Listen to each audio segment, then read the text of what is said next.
Can we accurately determine age from adult human skeletal remains? Imagine trying to figure out how old someone was just by looking at their bones. It sounds tricky, but scientists have developed ways to estimate age from adult skeletons. But how precise are these methods? Let's find out. In anthropology, scientists look for changes in bones that happen as people grow older. For children and teenagers, it's easier because their bones are still growing and developing. Growth plates in long bones and the fusion of bones give clear clues about age. But for adults, bones stop growing and the changes become more subtle. To estimate age in adults, anthropologists examine specific parts of the skeleton that show signs of degeneration or change over time. The pubic symphysis, which is where the two halves of the pelvis meet, is a common spot.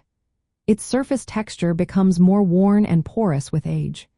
The auricular surface of the ilium, part of the hip bone, also changes texture and porosity as a person ages. Another indicator is the skull. Over time, the sutures in the skull gradually close, but this process varies widely among individuals. Ribs are also useful. The ends of ribs undergo shape changes and become more rounded or porous with age.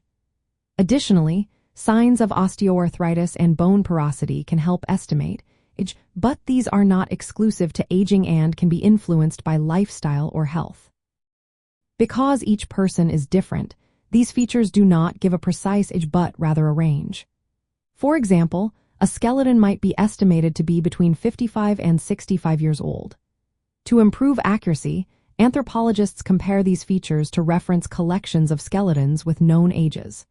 However, these references are based on specific populations, so applying them to different groups can lead to errors. The main challenge is that many of these changes overlap between age groups. A 50-year-old might look similar to a 65-year-old in some bones, making exact age determination difficult. Combining multiple indicators helps, but the typical margin of error remains around 10 to 12 years. In forensic cases, narrowing down the age range can be enough to identify a person or understand the demographic makeup of a population. In archaeology, it helps date remains within a broad timeframe. But it's important to remember that these methods are estimates, not exact measurements. So, to answer the question, we can estimate age from adult skeletal remains, but it's never perfectly precise. The methods give us a good idea of the general age range, but individual variation means there's always some uncertainty. It's a useful tool, but one that works best when used with other evidence and context.